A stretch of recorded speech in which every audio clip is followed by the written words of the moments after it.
नमस्कार दर्शकों, आज के वीडियो में हम बात करेंगे रामायण के शंबूक प्रसंग की। आप सभी सनातन धर्मियों से आग्रह है इस जानकारी को ध्यान पूर्वक सुने। भगवान राम द्वारा शंबूक वध प्रसंग का उल्लेख रामायण के उत्तरकांड के सर्ग 73 से 76 में मिलता है। यह कुछ इस प्रकार है।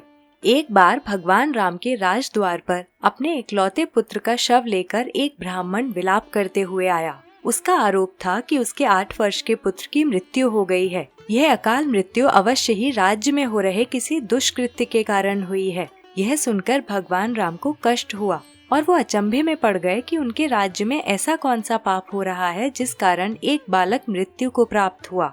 ऋषि मुनियों ने निष्कर्ष निकाला कि राज्य में कोई ऐसा व्यक्ति तप कर रहा है जिसे तप करने का अधिकार नहीं है। इस पर विचार करने के लिए मंत्रियों को आमंत्रित किया गया। सभा में उपस्थित नारद जी ने कहा कि द्वापर युग में भी एक शूद्र का तपस्या करना पाप है और धर्म के विरुद्ध है। फिर त्रेता युग में कोई शूद्र तपस्या करे इसका तो प्रश्न ही नहीं उठता। निश्चित ही राज्य की सीमा पर कोई शूद्र तपस्या कर रहा है, इसी कारण इस बालक की मृत्यु हुई है। उन्होंने भगवान राम से कहा, आपको उस व्यक्ति की खोज करके उसे तपस्या करने से रोकना होगा।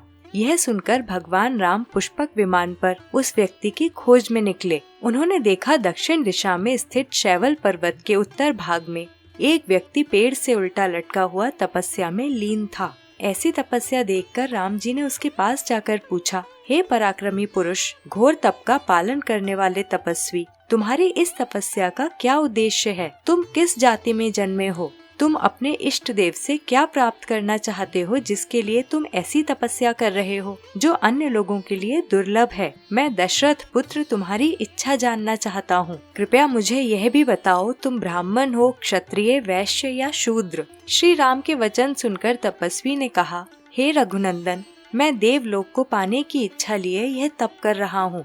मैं शूद्र वर्ण का हूँ। मेरा नाम शंबूक है। यह सुनते ही भगवान राम ने अपनी तलवार से शंबूक का सर धड़ से अलग कर दिया। इसके पश्चात ब्राह्मण का पुत्र पुनः जीवित हो उठा। तो दर्शकों, इस कथा को सुनकर अनेक प्रश्न उठते हैं। क्या भगवान राम जाति भेद करते थे? क्या राम में निम्न वर्णों के प्रति घृणा का भाव था?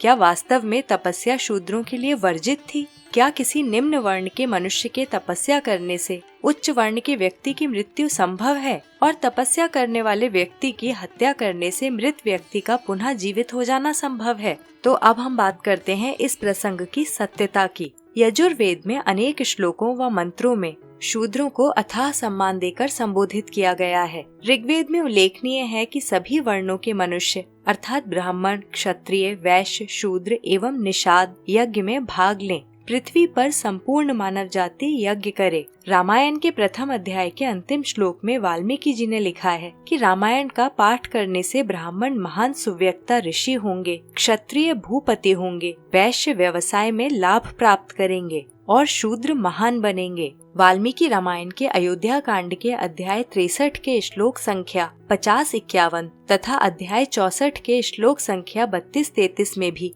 रामायण को श्रवण करने के वैश्यों और शूद्रों के समान अधिकार का वर्णन है। महाभारत में भी गीतोपदेश के समय भगवान कृष्ण ने अर्जुन से कहा, हे अर्जुन, निम्न जन्मा स्त्री, वैश्य, शूद्र तथा पापयानी चांडालादि जो कोई भी हो, वे भी मेरी शरण होकर परम गति को ही प्राप्त होते हैं। यह अध्याय 9 के श्लोक संख्या 32 का अनुवाद है। रामायण के बाल कांड में भगवान राम ने वनवास के समय निषाद राज द्वारा लाए भोजन को ग्रहण किया। शबरी के झूठे बेर भी बहुत प्रेम भाव के साथ ग्रहण किए। इन सभी प्रसंगों से शूद्र के तपस्या करने पर उसकी हत्या कर देने की बात तर्कहीन लगती है। इसके अतिरिक्त जैसा कि हमने शंबूक वध प्रसंग में सुना कि भगवान राम पुष्पक विमान पर सवार होकर तपस्या करने वाले व्यक्ति की खोज में निकले, जबकि वाल्मीकि रामायण के युद्ध कांड के 127वें सर्ग में उल्लेखनीय है कि पुष्पक विमान भगवान राम के अयोध्या वापस आने के पश्चात उसके स्वामी कुबेर को वापस कर दिया गया था। फिर उत्तर कांड में पुनः पुष्पक विमान की चर्चा क्यों की गई?